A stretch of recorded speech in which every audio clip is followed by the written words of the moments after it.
नाही नाही, हा शिंदेचा नंबर नाही आहे. मी एक प्रसिद्ध लेखक आहे. माझं नाव जाणून काय करणार आहात आपण? ठेवा फोन.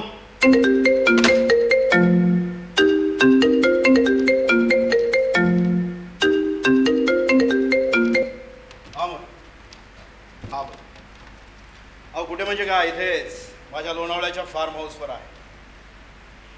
ॲक्च्युली 2 दिवसापूर्वी गार्डनमध्ये पाय घसरून पडलो. हाताचा हाड मोड. नाही नाही, काही काळजी करण्यासारखं कारण नाही. थोडं फ्रॅक्चर आहे. बरं ते सोडा आणि मला सांगा, हे पहा, मी तुम्हाला जो मेसेज दिला होता, मोरे होल्ड करा जरा.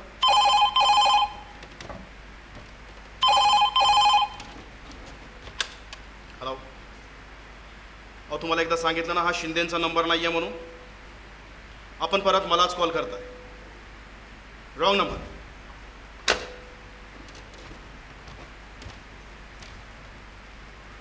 हा मोरे, हा बोल. काय नाही होते सोडा. आणि मला सांगा कुठं आहे तो? कोण म्हणजे? टायपिस्ट. मग तुम्हाला ठाऊक आहे ना, मी एक प्रोफेशनल रायटर आहे. माझं नाव जनार्दन राजाराम संद उर्फ जरासंद आहे म्हणून. आणि दरवर्षी जुलै ते ऑगस्ट महिन्यादरम्यान माझ्या फार्म हाऊसवर फक्त लिहिण्यासाठी येतो. ठाऊक आहे ना? का विसरले? धन्य झालो तेवढं तरी तुमच्या स्मरणामध्ये. पण यावर्षी दुर्दैवच हात फ्रॅक्चर आणि वरून सर्व असिस्टंट माझ्या सुट्टीवर गेलेले आहेत. अहो त्यामुळेच तर तुम्हाला टायपिस्ट हवाय म्हणून सांगितलेलं आहे. अहो गोष्ट लिहायची आहे, पण मी टायपिंग करू शकत नाही ना. हे पहा मोरे, तुम्ही माझे विश्वासपात्र मॅनेजर नसता तर केव्हाच तुमची हकालपट्टी केली असती. काय मला येतोय? हे कधी बोलणार? ठीक आहे ठीक आहे, पत्ता नीट व्यवस्थित समजून सांगितलाय. नाही म्हणजे रात्रीचे 8 वाजत आलेले आहेत, अजूनपर्यंत आलेला नाहीये म्हणून विचारतो. बरं मोरे ठेव.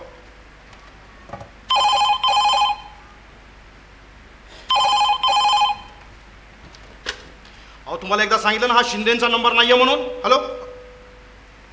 अगं सुषमा, तू आहेस का? काही नाही का, ते सारखे रॉंग नंबर येत होते. मला वाटलं. बरं ते सोड. जेवलीस का तू? अच्छा, टॅबलेट वगैरे घेतल्यात? बरोबर. तब्येतीमध्ये काही सुधारणा? गुड.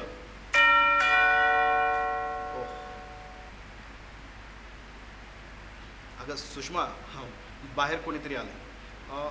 तू एक काम कर, तू आज रात्री आराम कर. मी तो उद्या सकाळी कॉल करतो. Okay, bye, good night.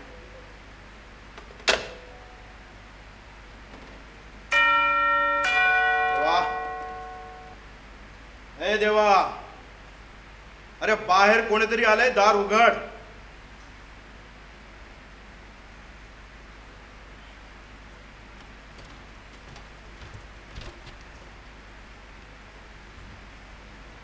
यात बाईटला आत्ताच जायचं.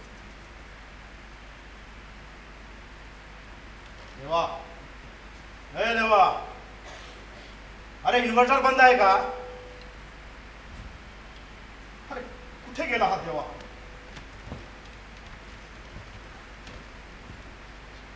कोण आहे? अरे बाहेर कोण आहे? वैताच.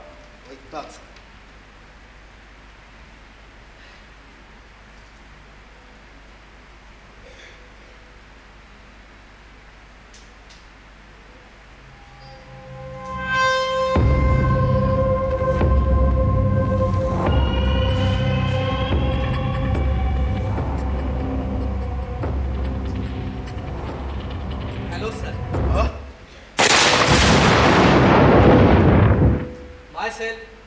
भीमा. ऍक्च्युली घाटामध्ये कोणाचा तरी अपघात झाला होता. ट्रॅफिक जाम झालेली, म्हणून मला यायला थोडासा उशीर झाला. Sorry for late sir. अच्छा, तर तू आहेस तो टायपिस्ट? येस सर, मीच आहे तो टायपिस्ट. तू आत कसा आलास? तुमच्या फार्म हाऊसचा मुख्य दरवाजा उघडा आहे सर.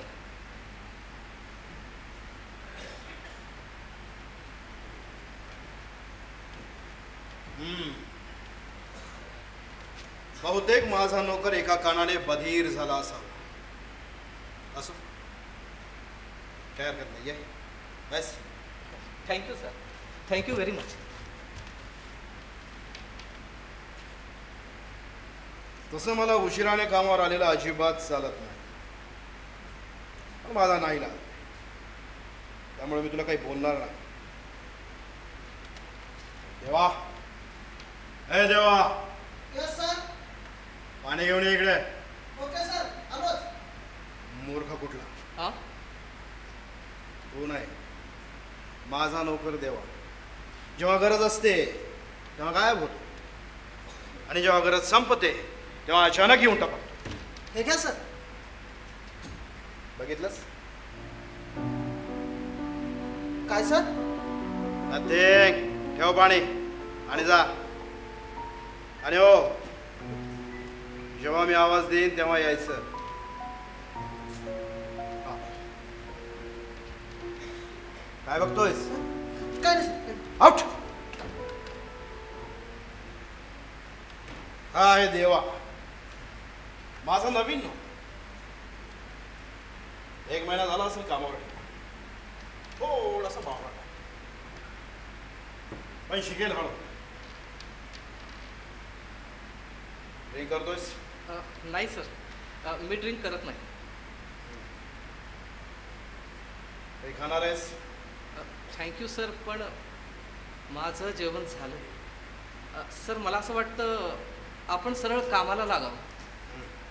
सर, या लॅपटॉपवर टाईप करायचं ना आपल्याला?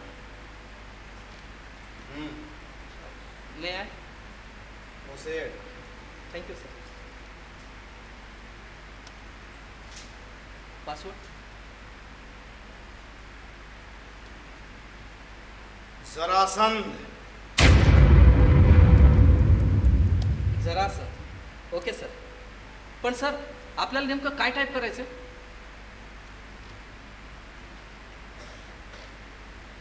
गोष्ट. गोष्ट?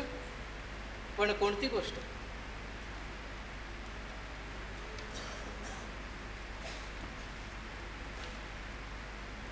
माझ्या मृत्यूची.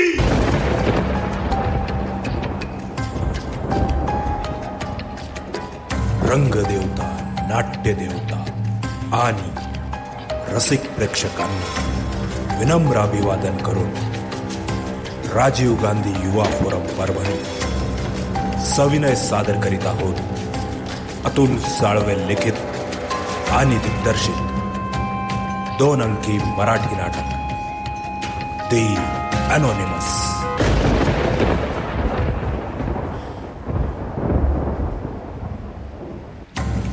कर्तव्याचा बोजा निर्भीड खांद्यावर उचलून स्वप्ननगरीत पाय ठेवला आणि मग चालत राहिलो अघोरी मार्गाने, जिथे लोक अस्तित्वाचा शोध घेतात. काही जिंकतात तर काही अपूर्ण गोष्टी म्हणतात. अशीच ती काळरात्र होती. प्रेतासमान कपड्यात गुंडाळून मृत पडलेला रस्ता, शांतता भंग करणारे मुसळधार जलथेंब जणू मला अशक्त करण्याच्या प्रयत्नात होते. पण म्हणतात ना, नियतीला काही वेगळंच मान्य असतं.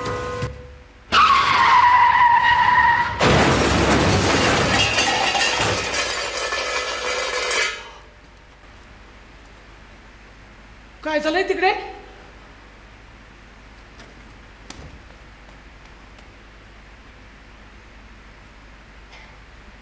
काय झालंय तिकडे? कुणी बोलत का नाहीये?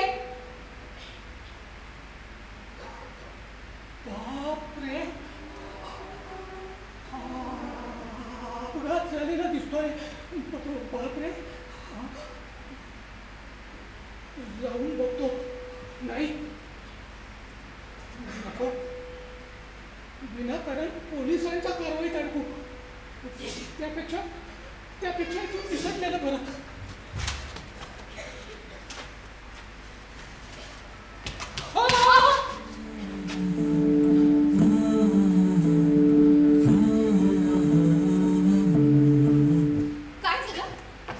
काय झालं तिकडे? मी जोराचा आवाज ऐकला. काही कल्पना नाही.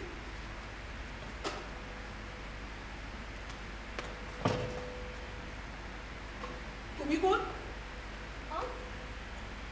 माझं नाव छाया, खालच्या चाळीत राहते. आणि तुम्ही कोण? मी मोहन, म्युन्सिपाल्टीत कारकून आहे. काय झालं ना, आज ऑफिसात जास्तीची कामं होती म्हणून खोलीवर जायला उशीर झाला. पण मध्येच हा पाऊस आला, मग इथेच थांबलो. आपण काय करता? काहीच नाही. म्हणजे सुशिक्षित बेरोजगार आहे. अच्छा, तुमचं शिक्षण काय झालंय? मॅट्रिक पास आहे मी. आणि तुम्ही? मी 12वी पास आहे. तुम्हाला सांगतो, 1988 मध्ये पुणे बोर्डातून 10वा आलो होतो मी. म्हणजे 2 वर्षापूर्वीच. 1 तर वर्ष झालंय मला नोकरी मिळून. हो का? हो हो. बरं, तुम्ही इथल्याच का? हो. लग्न झालंय का हो तुमचं? काय? हो, नाही म्हणजे सहज विचारलं की गैरसमज व्हायला नको. छे छे, गैरसमज कसला यात?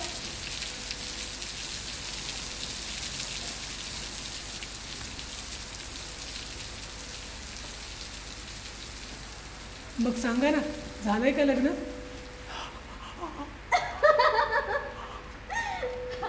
अजून तरी नाही. माझं देखील.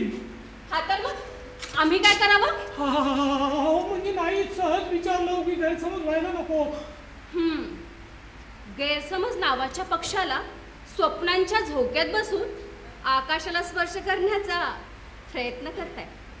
काय म्हणून तुम्हाला, भोळा का चालू? तुमचं हृदय जे स्वीकारतंय तोच आहे मी.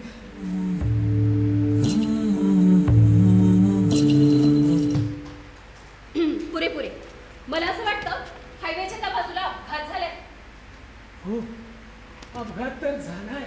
काय म्हणाला? हो नाही म्हणजे ट्रक ड्रायव्हर दारू पिऊन गाडी चालवत असेल तर अपघात होणारच.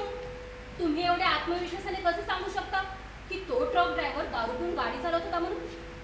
कदाचित त्याला झोप लागली असावी किंवा एखादा मागे फिरून अचानक ट्रक पुढे आला असावा आणि त्यामुळेच हा अपघात घडला असावा. कुठली शक्यता नाकारता येत नाही. अहो बघताय काय, चला त्यांना मदत करू. माफ करा बाई साहेब, पण मला चांगल्या प्रकारे ठाऊक आहे रात्रीचे अपघात हे दारूच्या नशेतच होतात म्हणून मी येणार नाही. अहो मी सरकारी नोकर आहे. पोलीस स्टेशनच्या वाऱ्या मला झेपणार नाही म्हणून टाटा बाय बाय खतम, येतो आम्ही. अहो अजिबात अहो ऐका ना. अहो अजिबात नाही. छी, किती दुष्ट आहात हो तुम्ही.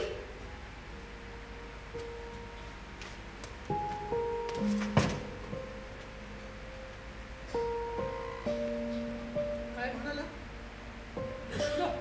हो, दुष्ट. आहोत आम्ही दुष्ट.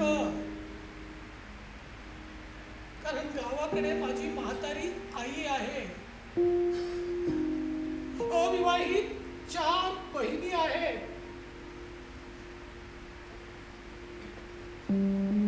आईला दम्याचा त्रास. वडील 2 वर्षापूर्वीच वारले. वरून माझा पगार कमी.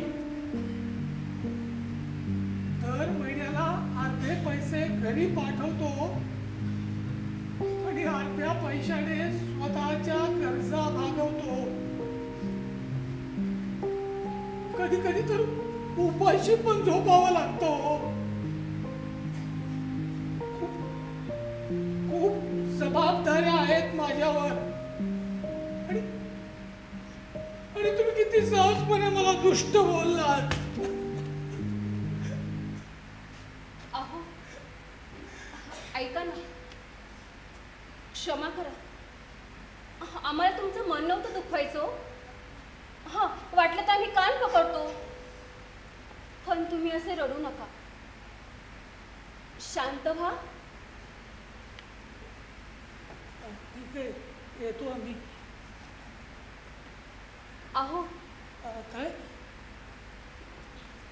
तुम्ही आम्हाला खरंच क्षमा केलं? हो, अगदी. असं नव्हे, जर तुम्ही आम्हाला खरंच क्षमा केलं असेल तर तुम्हाला आमच्या हातचा चहा प्यावा लागेल. का? तुमची चहाची टपरी आहे का? हां, काय म्हणालात? जोक मारा असा असत नाही. बरं, जाऊ दे. पण चहासाठी ना तुमचे खूप आभार. पण मला खोलीवर जाणं फार गरजेचं आहे, कारण माझा खोली मित्र राजेश माझी आतुरतेने वाट बघत असेल. का? कारण खोलीच्या चाव्या माझ्याजवळ आहेत. असू द्या हो, पण मी काय म्हणते, तुमच्या खोली मित्राने अजून अर्धा तास वाट बघितली तर काही बिघडणार नाही म्हटलं. असाही उशीर झालाय.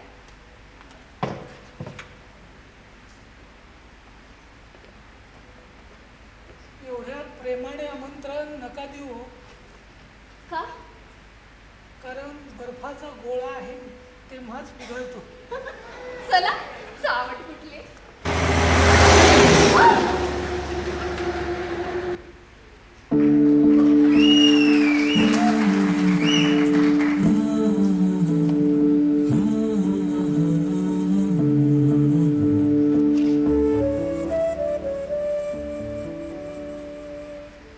माफ करा, आम्हाला ना गाड्यांची खूप भीती वाटते.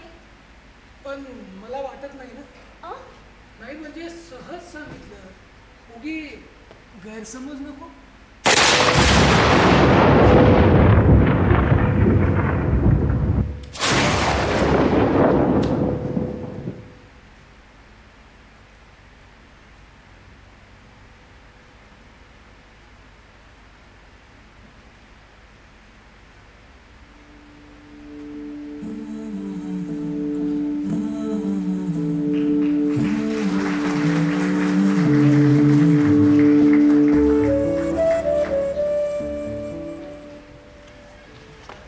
अलगद मला ती भेटली, जणू ब्रह्मांडाने इच्छाशक्तींना बळ दिलं. सगळं जग कसं सुंदर दिसायला लागलं. हा वारा, हा पाऊस, विजांचा कर्णकर्कश आवाजही मधुर झाला. ढगांचा गडगडाट जणू प्रेमगीत गाऊ लागले. रातकिडे उन्मत्त होऊन त्या स्वरांवर नाचू लागले. एका क्षणातच हे औचित घडले. एका क्षणातच हे औचित.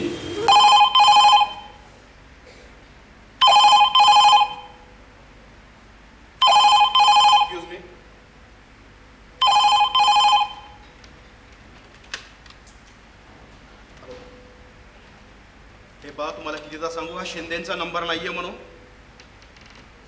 आपण परत परत मलाच कॉल करताय. नंबर चेक करावं. सहदेव? कोण सहदेव? मी ओळखत आहे कोणाला? आता फोन ठेवा, अन्यथा पोलीस स्टेशन मध्ये कंप्लेंट करेन. अहो, कळतंय का तुम्हाला? Hello hello. स्टुपिड. ठेवला वाटतं.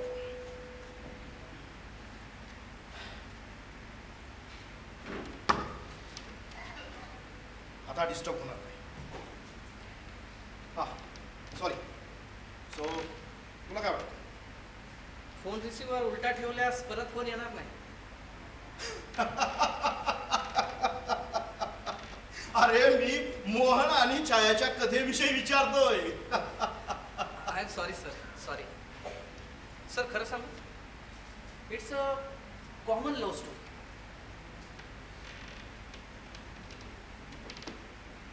कॉमन.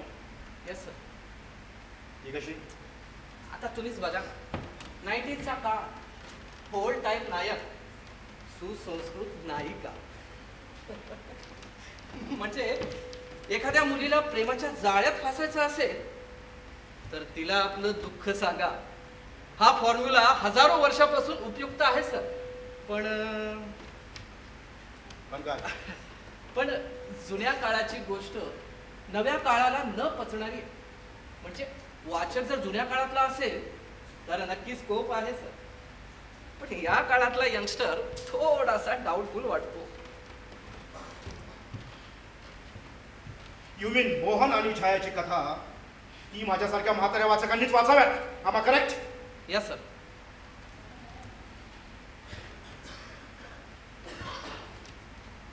मग मला सांग, तुम्हा नवयुगांचं काही उत्तरदायित्व नाहीये का जुन्या कथेतून काहीतरी नवीन प्रेरणा घ्यायची? कमीपणा वाटतो आमच्याकडून प्रेरणा घ्यायला. सर, प्रेरणा काळाशी जुळून घेणारी असेल तर उचित आहे ना. पण काळाच्या विरुद्ध असेल तर काय घ्यावी? कारण प्रेरणा ही एका पिढीकडून दुसऱ्या पिढीकडे हस्तांतरित होणारी अदृश्य क्रिया आहे म्हणून. नाही सर, प्रेरणा ही स्वयंभू असते, नॉट ट्रान्सफरेबल. या जगामध्ये स्वयंभू असं काहीही नाही. सगळं काही मानव निर्मित आहे. अरे मी तर म्हणतो मानव हाच स्वयंभू आहे, जो काहीही निर्माण करू शकतो आणि नष्ट सुद्धा. असं असेल तर मग मला एक गोष्ट सांग, या भूमंडळावर मानवांची निर्मिती कुणी केली?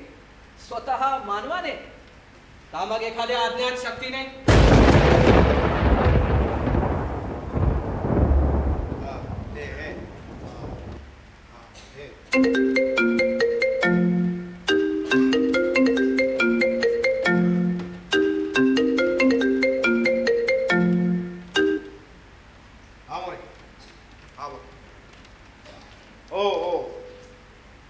आलाय तुमच्यासमोर. काय काम चालू आहे? हा ठीक आहे. रात्र खूप झाली, तुम्ही आता आराम करा. काही लागलं तर सकाळी कॉल करतो. Okay bye, good night. More माझा मॅनेजर. I C.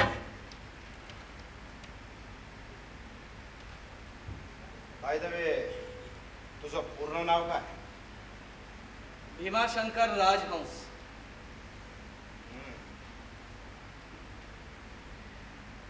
काम काय करतोस? तुमच्यासारख्या गरजूंची मदत.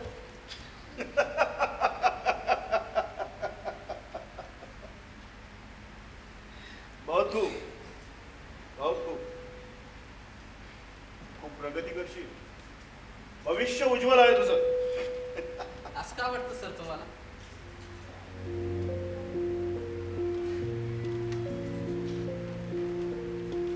कारण तुझ्या मला माझ्या भूतकाळाची सावली दिसते आणि मला तुमच्या माझं भविष्य.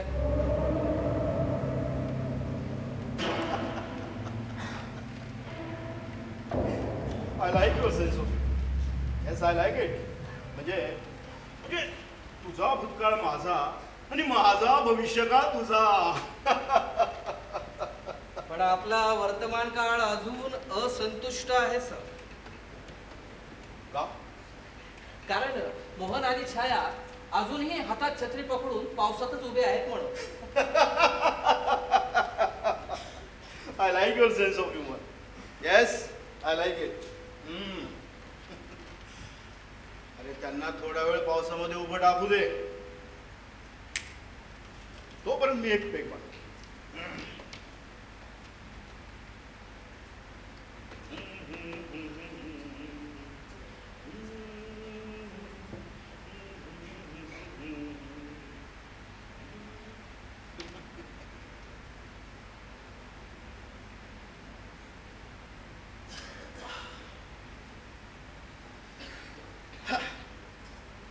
तुला सांगतो भीमाशंकर राजहंस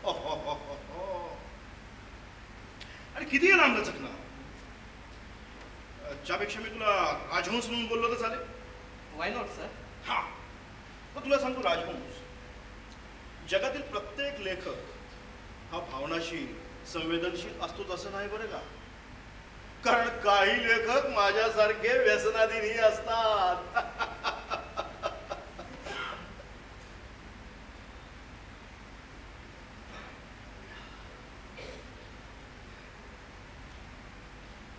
शेवटी लिहिणं म्हणजे हे एक व्यसनच.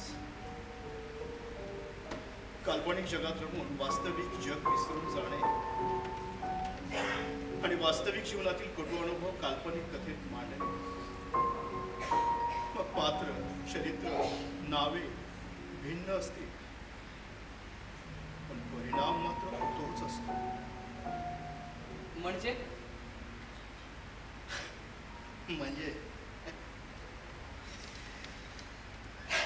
तुला नाही समजायचं. सोड. लग्न झाले का तुझं? नाही. का? अरे लग्नाचं तर वय होऊन गेलंय तुझं. सर मला असं वाटतं प्रत्येक प्रश्नाचं उत्तर देणं अनिवार्य नसेल ना, तर आपण कामाला लागू शकतो का? कारण तुमची गोष्ट अजून अपूर्ण आहे. अगोदर ती पूर्ण करूया. बहुतेक आजची जनरेशन उत्तर देण्याच्या अधीन नाहीये. असो, काय हरकत. जाऊयात आपण पुढे. तर मोहन आणि छाया अशा पद्धतीने भेटले. नंतर त्यांच्यात मैत्री झाली. मैत्रीचं रूपांतर प्रेमात झालं. आई बाबापासून कशीबशी लपून गार्डनमध्ये आली, पण तो आजही नेहमीप्रमाणे वेळेवर आला नव्हता. हीच तर त्याची वाईट सवय होती. म्हणून कधी कधी वाटायचं निघून जावं घरी, पण करणार काय. मलाही त्याची सवय लागली होती. सवयी खरंच वाईट असतात का? कारण प्रेमाच्या प्रारंभी या सवयी आनंद तर देतात, पण शेवटी दुःखाचे कारणही याच सवयी बनतात.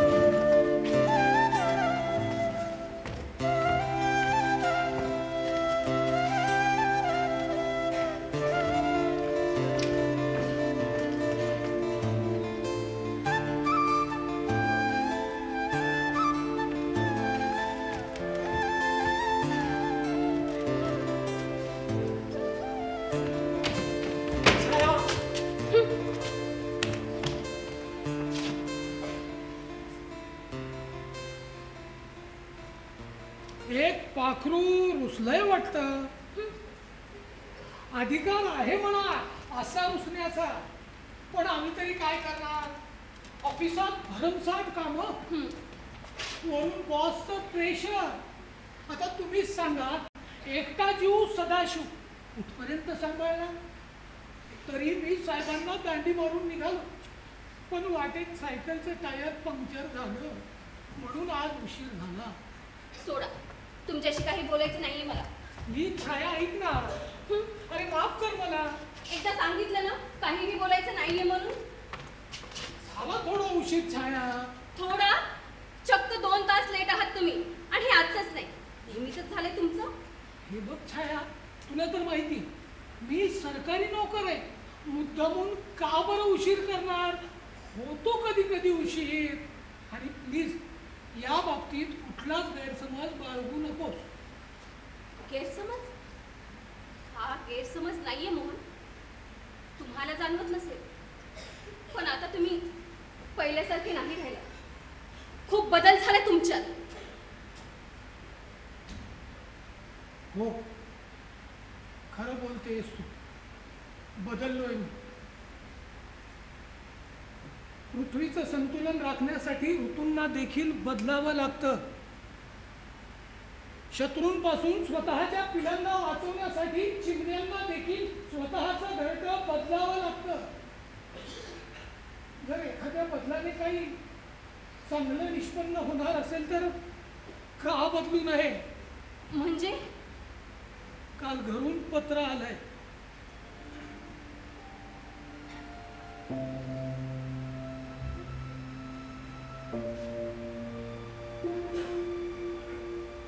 आई आजारी आहे.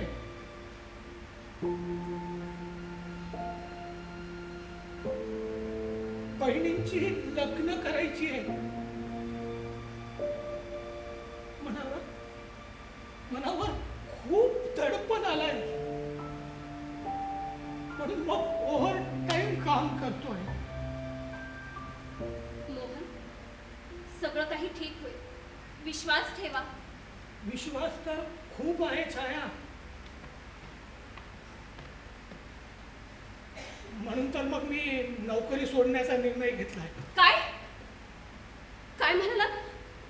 आणि मग नोकरी सोडून तुम्ही करणार काय आहात?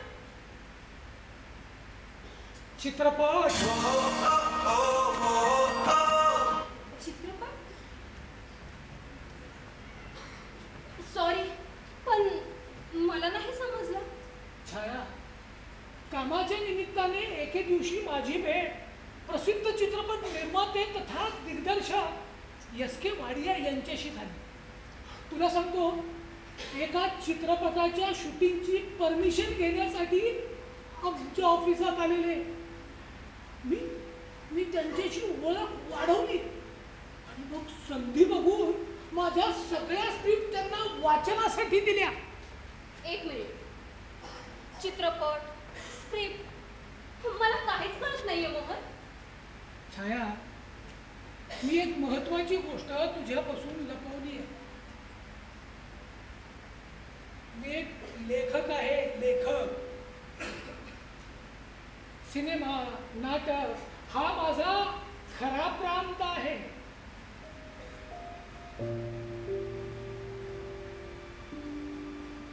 माझ्या वडिलांना ते आवडत नव्हतं. त्यांना वाटायचं मी सरकारी ऑफिसमध्ये कारकून म्हणून नोकरी करावी.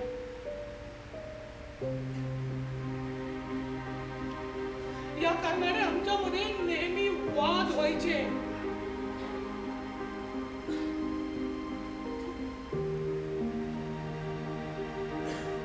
मग एक दिवस माझ्या वडिलांचा मृत्यू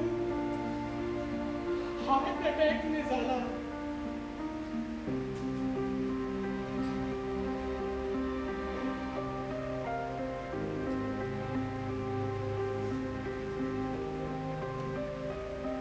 आणि नाईलाजास्तव मला ही नोकरी पत्करावी लागली.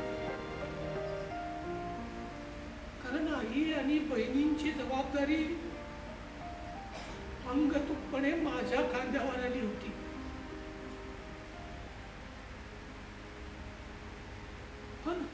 पण नियती माझ्याकडून काही वेगळंच करून घेते छाया.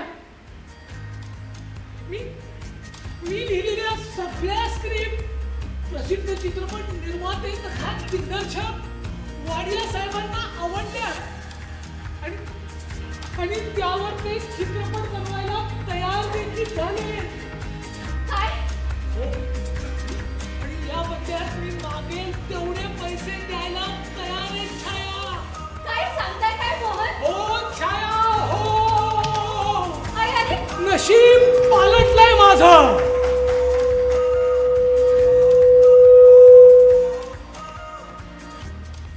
आता सगळं असेल माझ्याकडे. गाडी, पैसा, मोठा बंगला आणि माझ्या बहिणीची लग्न पण मी धूम धडाक्यात लावून टाकली. देव करू तुमच्या सगळ्या इच्छा पूर्ण हो. माझ्या नाही, आपल्या पण आपल्या. कारण लवकरच आपण आता लग्न करणार आहोत. इश्यू? पण कधी? प्रसिद्ध चित्रपट लेखक मोहन शास्त्री यांचा पहिला सिनेमा प्रदर्शित झाल्यास.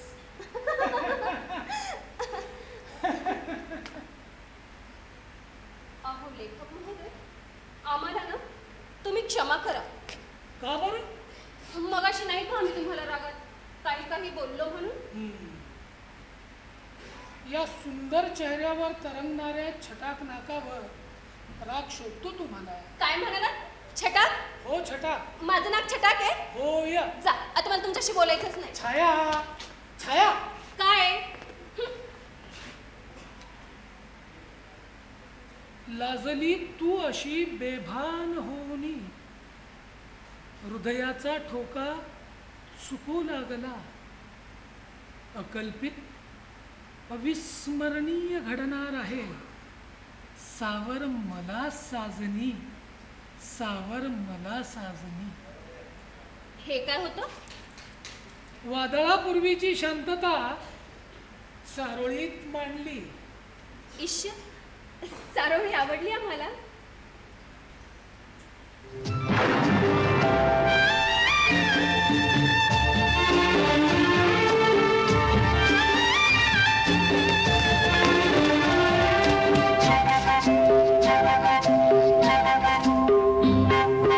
भीगी भीगी रातों में, मीठी मीठी बातों में, ऐसी बरसातों में कैसा लगता है? हाँ, ऐसा लगता है तुम बनते बादल, मेरे बदन को भिगो के मुझे छेड़ रहे हो, छेड़ रहे हो. ऐसा लगता है तुम बनते बादल, मेरे बदन को भिगो के मुझे छेड़ रहे हो, छेड़ रहे हो.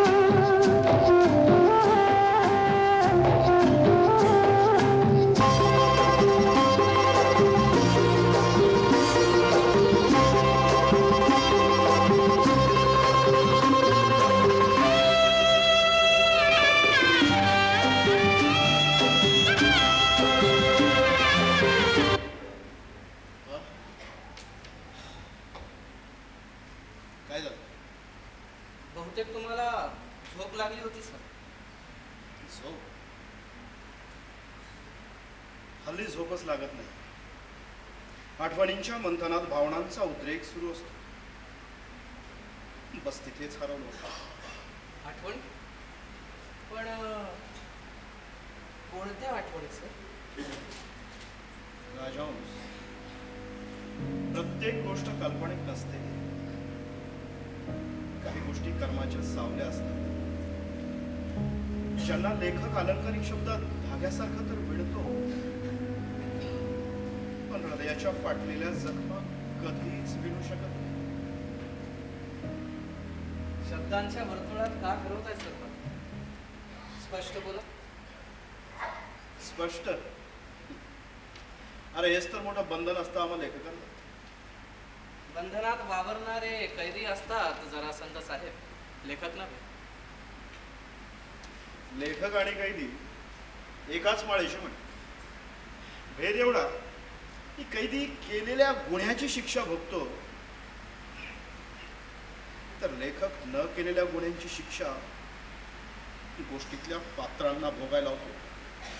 मग गुन्हेगार तर दोघेही आहेत ना सर. मग का एकानं तुरुंगवास भोगायचा आणि दुसऱ्याने सज्जनाचा झोळा घालून प्रतिष्ठेने मिळवायचा? कारण हे कलियुग आहे. इथे खोट्यांना स्वीकारलं जातं आणि खऱ्यांना कुठलीत डांबलं जातं. अप्रत्यक्षरित्या गुन्ह्याची कबुली देताय सर आपण.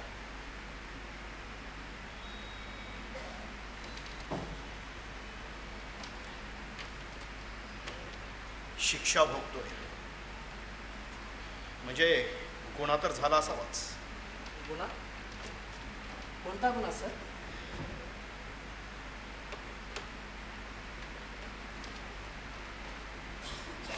खूप चौकशी करतोयस. CID ऑफिसर तर नाहीयेस ना? काय सर, चौकशी करणारा हा CID ऑफिसरच असतो. तर असं का वाटतं तुम्हाला? कदाचित मी तुमचा शुभचिंतकही असू शकतो, नाही का? शुभचिंतक? या जरासंधचा, आणि तोही पहिल्याच भेटीत. ही पहिली भेट नाहीये सर आपली.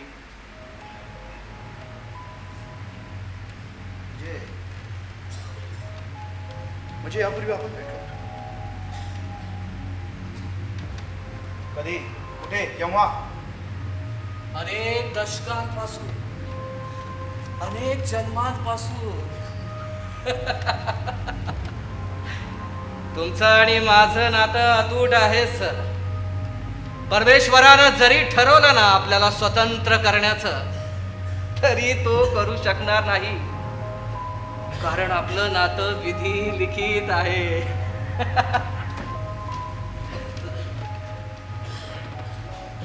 काही पण बडबड करू नकोस.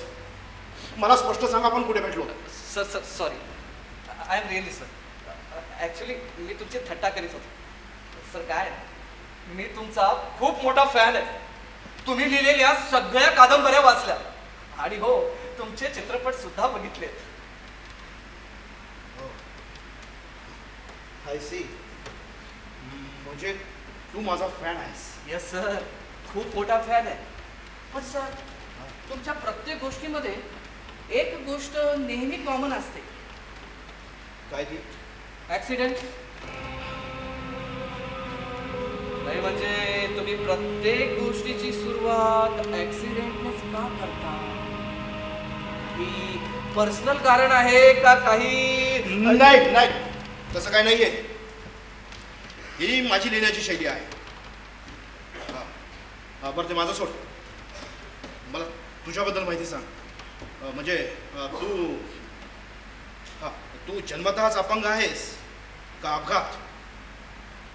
कर्माचा एक स्वभाव असतो सर. तुम्ही जसे कर्म करा, प्रारब्ध त्याच रूपात परत येईल. पण जाता जाता प्रायश्चित नक्कीच देऊन जाईल. Sorry I don't understand. काय नाही सर, माझ्या कर्त्याने जन्मापासून मला कुकर्माच्या भट्टीत भाजले. बस त्या भट्टीच्या उष्माने अपंग झालोय असं समज. अरे किती कोड्यात बोलतोयस तू? नक्की काय घडलंय मला स्पष्ट सांगशील का? निसर्गाची बंधनं आहेत हो सर. तरी तुम्ही माझे म्हणून तुम्हाला तुमच्या भाषेत समजावतो. बालपणी झाडावर खेळत असताना माझ्या एका बालमित्राने मला मुद्दामून खाली धक्का दिला. मी खाली कोसळलो आणि अपंग झालो. हो, दुर्दैव तुझं. एक छोटीशी चूक हा आयुष्य उद्ध्वस्त करते राजहंस. कळत नसतं हे बालवयात. हो सर, पण न केलेल्या चुकीची शिक्षा भोगणं म्हणजे काय? नियती. आणि नियती म्हणजे? ज्याचं उत्तर अनिश्चित आहे. केवळ आत्मिक समाधानासाठी खोटं सांत्वन केलं जातं, ती असते नियती.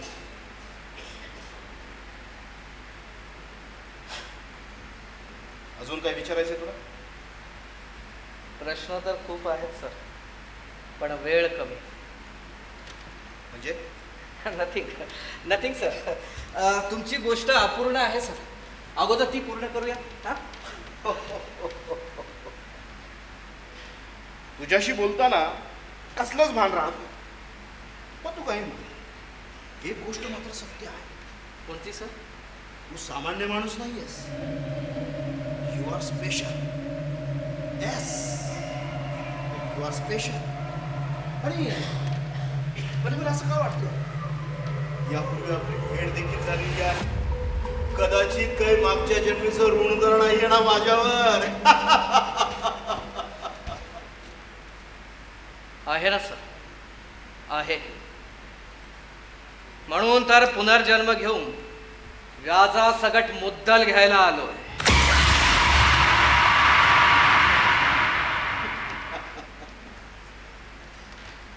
I like your sense of humor. Yes, I like it. बोल काय पिणार? राम, ये विस्की. रम मध्ये खूप मोठा गम असतो सर, आणि विस्की तर फार रिस्की. म्हणून मी तुम्हाला अगोदरही सांगितलंय, मी मद्यपान करीत नाही. कारण मद्यपान हे शरीरासाठी आणि मानसिकतेसाठी हानिकारक असतं.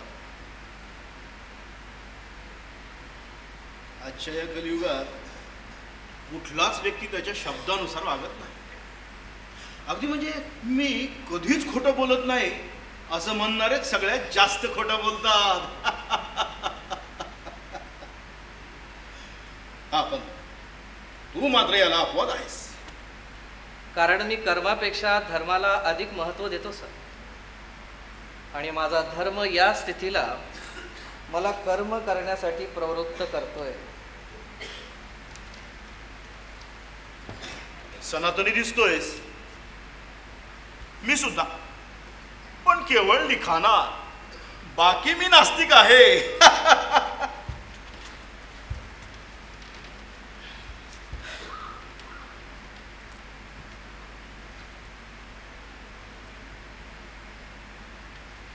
तर मोहन आणि छाया पवित्र प्रेमाची पाहिजे. जसा रातराणीच्या फुलाचा सुगंध मनाला मोहित करतो, तसंच त्यांच्या प्रेमाची ओढ त्यांच्या नात्याला सुगंधित करणारी होती.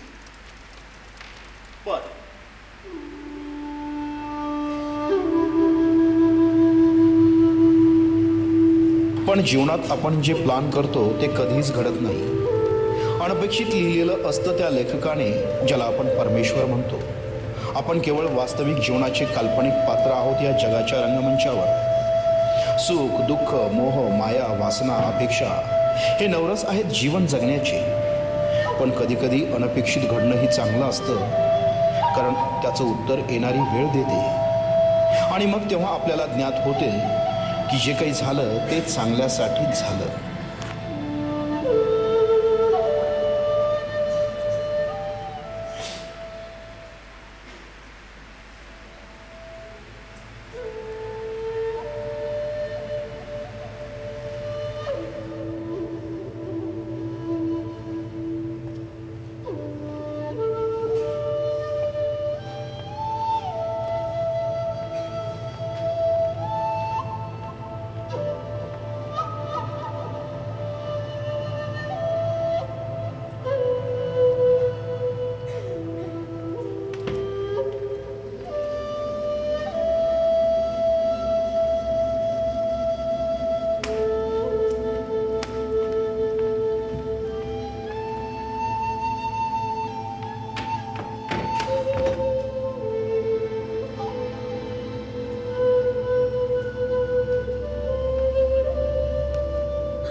हे बघ छाया, आता मी सरकारी नोकर राहिलेलो नाहीये. आता मी स्वतंत्र लेखक आहे. ओ हो, माझा होणारा स्वतंत्र लेखक नवरा या विलायती कपड्यात खूप हँडसम दिसत आहात. कुणाच्या दृष्टीने लागो बाई. थू थू. छाया, तोंडावर का थुंकतेस? दृष्टी काढत आहे तुमची. का? लोकांच्या नजरा खूप वाईट असतात, विशेषतः तुमच्या चित्रपटसृष्टीत जरा जास्तच. छाया, सोडा, तुम्हाला नाही समजायचं ते. बायकांच्या गोष्टी बायकांनाच माहिती. पण मी काय म्हणते, कशी झाली तुमची शूटिंग? ठीक झाली, पण काय पण? तुला कसं सांगू छाया, या चित्रपटासाठी मला जसा नायक हवा होता तसा तो नव्हता. अहो, मग नायक बदलून टाकायचा. अरे मी कसा बदलणार? तो नायक आमच्या निर्मात्याचा भाचा आहे, वरून करोडपती बापाचा एकुलता एक मुलगा. मी जर काही बोललो असतो ना तर मलाच बदलून टाकलं असतं त्यांनी. सगळा पैशाचा खेळ आहे इथे. छे मोहन, असे नाराज का होत आहे? हे बघा, ज्यांच्यात क्षमता नसते ते पैशांच्या बळावर प्रतिभावंत केले जातात, पण ते विसरून जातात पैसा केवळ गरजा पूर्ण करतो. लढावं लागतं, स्वतःशी जिंकावं लागतं, स्वतःच्या प्रतिभेवर विश्वास ठेवून सातत्याने कर्म करावे लागतात. तेव्हाच ते ध्येय प्राप्तीचं फळ गोड लागतं. मान्य आहे, अगदी मान्य आहे. पण या नेपोटिझम सिस्टममुळे आज कित्येक तरुण प्रतिभा असूनही डावलले जातात. त्यात त्यांचा काय दोष? मोहन, याचा निर्णय वेळेला घेऊ द्या, कारण वेळ सगळ्यांचीच येत असते. हो छाया, हो. पण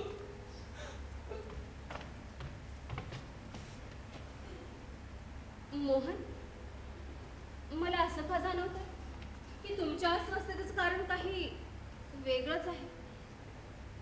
काय झाले मोहन, सांगा ना प्लीज. हे बघ छाया, तुला तर माहिती, गेले अनेक दिवस मी रात्रंदिवस जागून हा चित्रपट लिहिला. खूप कष्ट घेतलीत मी या चित्रपटासाठी. पण आमच्या निर्मात्याने जबरदस्तीने त्यांचं नाव माझ्या नावाशी जोडलं. म्हणजे आगामी चित्रपटाचे लेखक मोहन शास्त्री आणि वाडिया साहेब असतील. काय? माहितीये मला हे खोटं आहे, पण तरीही मला ते मान्य करावं लागतं. पण का? कारण त्यांनी मला संधी दिली आहे आणि भविष्यातही अजून काम देतील अशी अट घातली आहे म्हणून. आणि ती अट तुम्ही मान्य केली? हो. का? कारण माझे काही पर्सनल प्रॉब्लेम आहेत छाया. कोणते पर्सनल प्रॉब्लेम आहेत तुमचे? सांगा ना मोहन, कोणते पर्सनल प्रॉब्लेम आहेत तुमचे? ते सांगण्यासाठीच मी इथे आलोय. तुला तर ज्ञात आहे,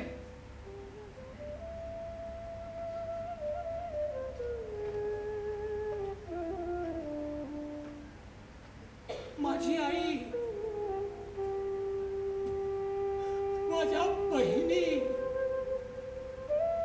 किती बिकट परिस्थितीमध्ये जीवन जगताय.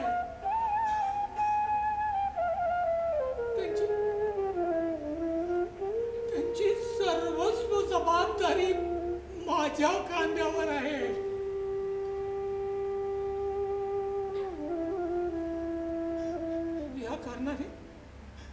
ह्या कारणाने माझं मानसिक संतुलन नेहमी बिघडलेलं असतं.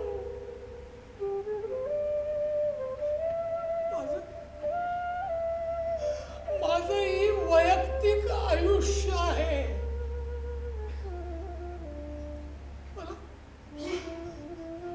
मला सुद्धा वाटतं आपण आपलं आयुष्य बिनधास्तपणे जगावं. जगातल्या सगळ्या चैनीच्या वस्तू माझ्याजवळ असाव्या.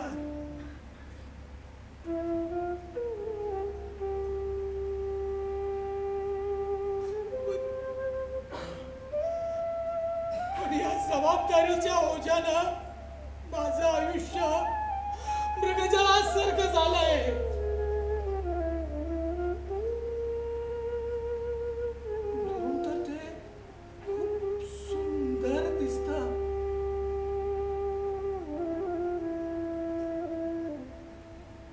जवळ जाऊन स्पर्श केला की काहीच हाती लागत नाही.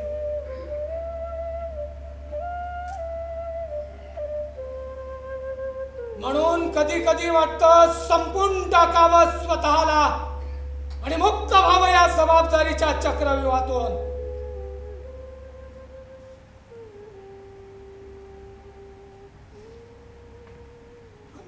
पुन्हा थांबतो शंड होऊन. मोहन, जबाबदारी कर्तव्य आहे, ओझं नव्हे. भावनांच्या तळ्यात शब्दांची ओळी कधी कधी डुबते छाया. ही सत्यता आहे. शब्दांच्या भोवऱ्यात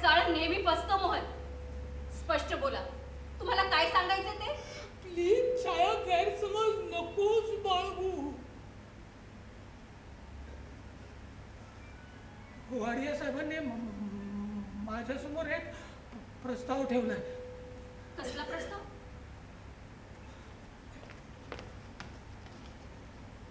सांगा ना मोहन. वाडिया साहेब मला त्यांचा सावई करून घेणार आहे. काय? संगीता त्यांची एकुलती एक मुलगी आहे. लग्नानंतर ते अर्धी संपत्ती माझ्या नावाने करणार. कसा वीज झालाय जीव माझा.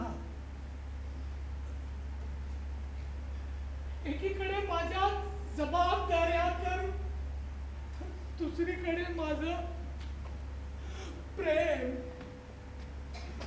काय काय निर्णय घेऊनच आहे मला खरंच काही कळत नाहीये. मग वाडिया साहेबांना तुम्ही उत्तर काय दिलं?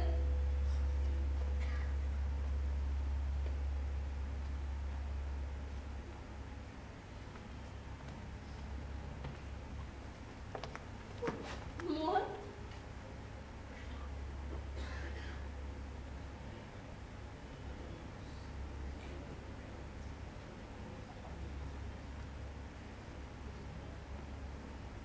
हे काय? येणाऱ्या 2 तारखेला माझं आणि संगीताचं लग्न आहे. काय?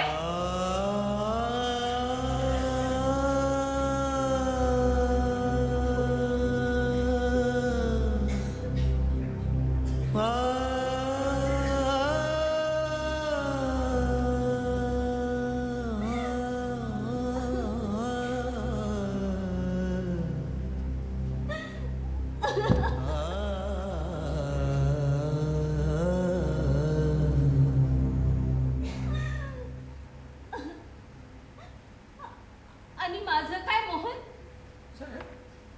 साहेब मी लाचार आहे. मला समजून घे. आहो पण मी एक मिनिट. तू काहीच बोलू नकोस. हे बघ, मला जाणवत आहे हा खूप मोठा धक्का आहे. मला सुद्धा त्रास होतोय छाया. पण एक गोष्ट नेहमी तुझ्या स्मरणात असू दे. या मोहननी तुझ्यावर जीवापाड प्रेम केलंय आणि करत राहील. मग तू माझ्या जवळ असो नसो. हो पण मोहन मी ना प्रेग्नेंट आहे. काय? हो.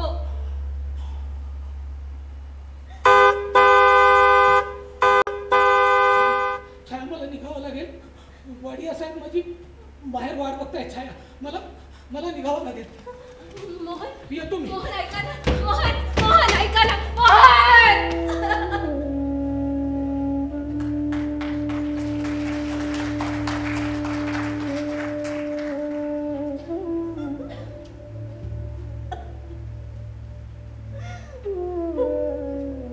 काय चुकलं माझं? एका क्षणातच उद्ध्वस्त झाले.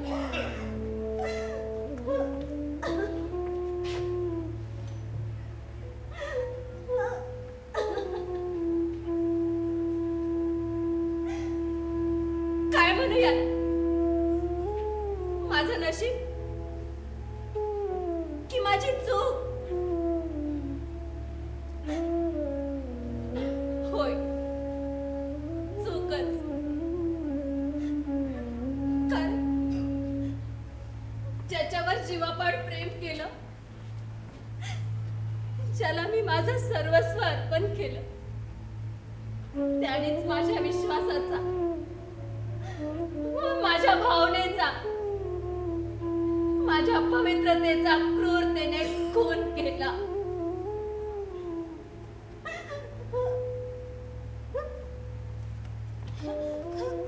कसं काही वाटलं असेल त्यांना? किती सहज बोलून गेले की मी लग्न करतोय म्हणून.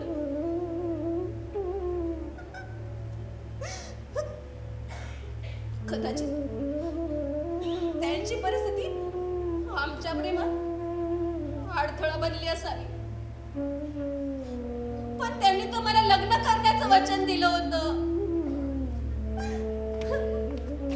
मग का मला अर्धात सोडून दिलं?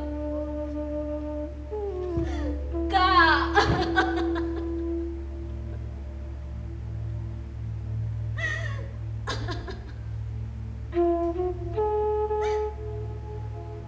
खूप स्वप्न पाहिली होती मी. माझ्या आणि मोहनच्या प्रेमसागरात आनंदाची डुबकी घेऊन जीवनाचा अथांग सागर सोबत पार करण्याची.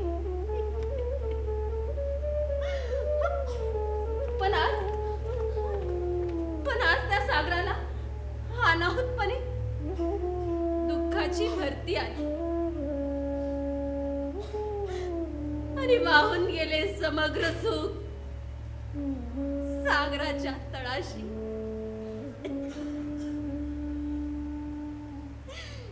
जिथून स्वप्नांना परतणं अशक्य.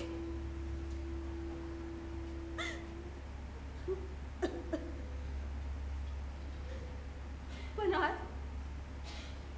माझ्यासारख्या न जाणे कित्येक मोहनच्या छाया त्या स्वप्नांच्या परतण्याची वाट पाहत आयुष्याचा मार्ग चुकल्या. पण याची जबाबदार तर फक्त मीच आहे ना. मग माझ्या गर्भात वाढणाऱ्या या निष्पाप जीवाचा काय दोष?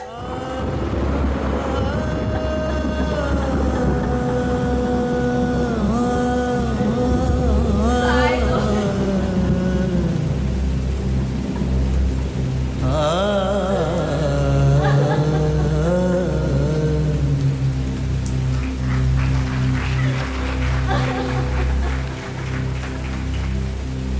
Uh